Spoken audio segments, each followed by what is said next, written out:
An Hour for Piano was finished in 1971, but it originated in improvisations that I did to accompany modern dance classes during the years before that. After finishing the Yale School of Music in 1967, I moved to New York, where I could earn my living playing in modern dance studios, and could also study with Morton Feldman. He wasn't very well known yet, but I felt that he was the only one who could really help me to find my music. And I went to see him almost every week from 1967 to 1969.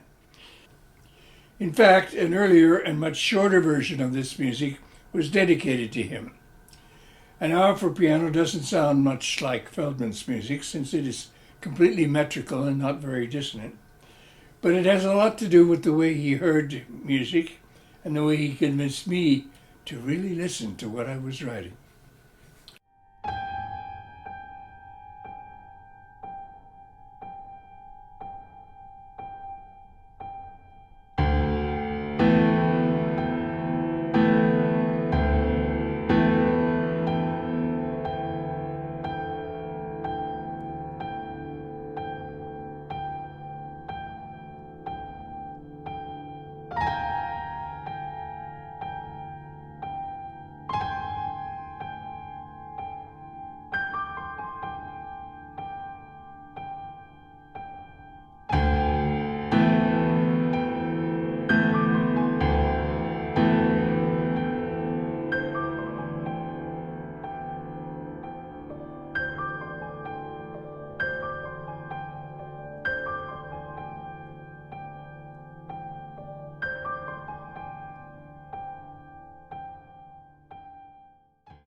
As I said, the piece wasn't finished until 1971 because it took me some time to assemble all the fragments I had collected and link them together.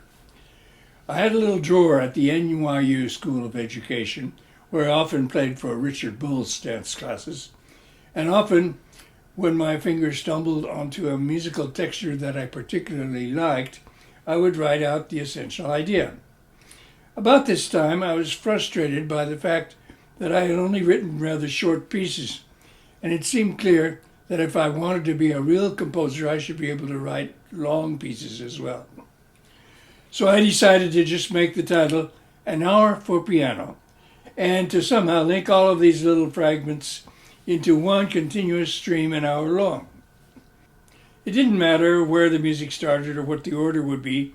It was just a matter of linking texture A with texture B, and then write out a transition from A to C, to D, to B, or whatever, and to gradually accumulate longer sections until I finally had enough to put them together under the title An Hour for Piano.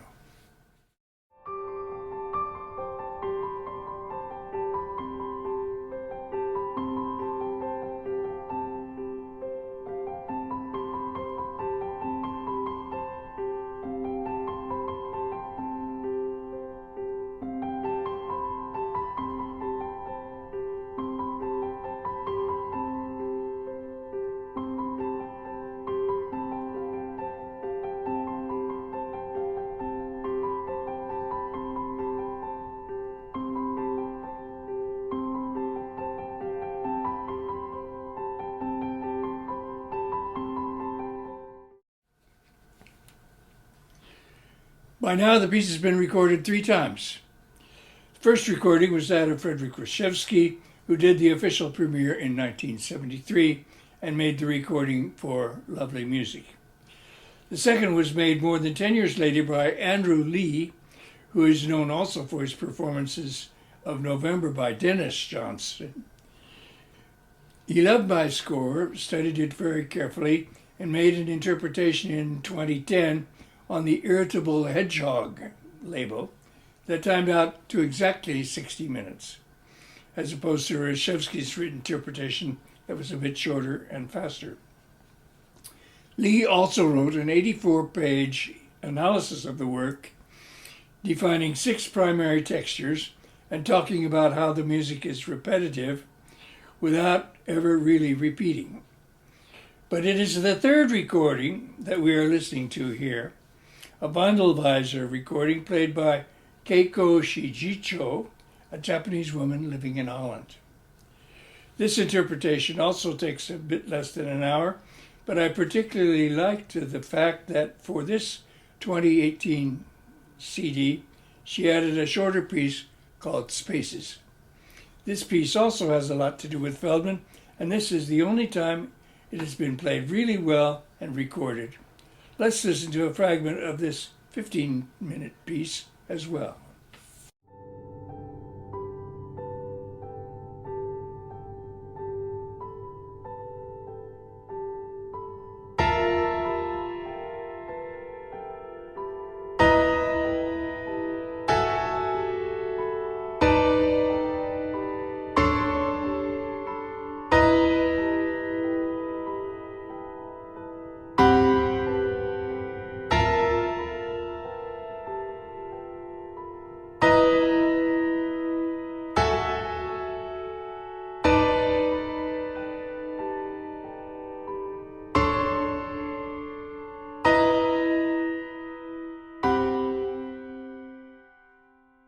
An hour for piano has been played by quite a few other pianists too, and it has been choreographed several times. The first time was by Kathy Duncan and her Transition Dance Company in New York. Another time it was choreographed by Susan Burge in Paris.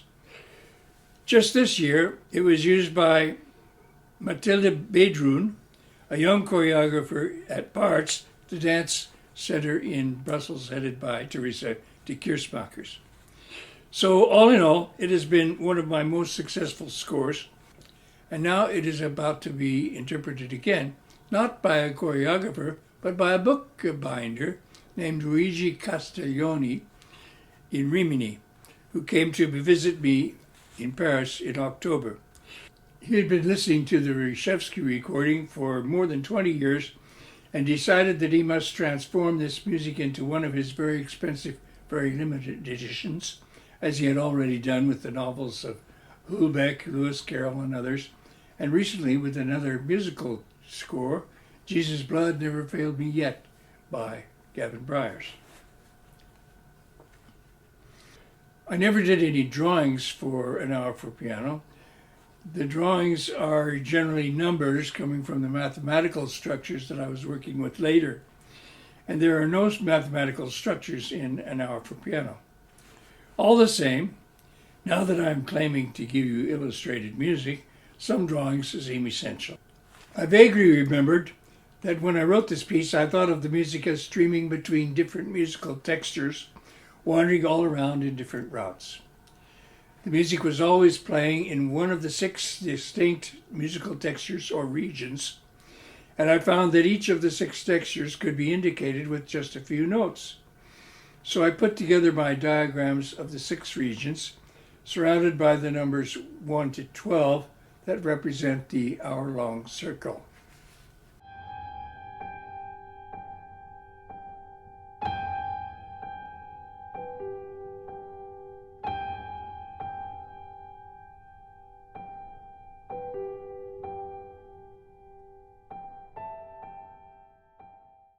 Later I looked again at Andy Lee's analysis and found that my 6 textures conform perfectly to the 6 themes that he had already analyzed in 2010. So I guess we were both right. Another musicologist did another analysis 6 years later that was equally detailed. This was Sylvia Alvarez, who has a degree from the Conservatoire Supérieur de Paris and is now doing a doctoral dissertation about my music at the Sorbonne. She calculated the music as cycling through 7 regions instead of 6, but mapped out the whole piece very clearly in the diagram you see here.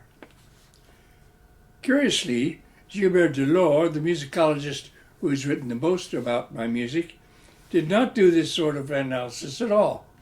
He devoted 4 pages of his book to An Hour for Piano, but spoke mostly about the program notes to be read while hearing the piece, and about how this work, like others of the period, is primarily concerned with how we listen to music. That is also true, and we can see how this piece has stimulated much thought in different directions.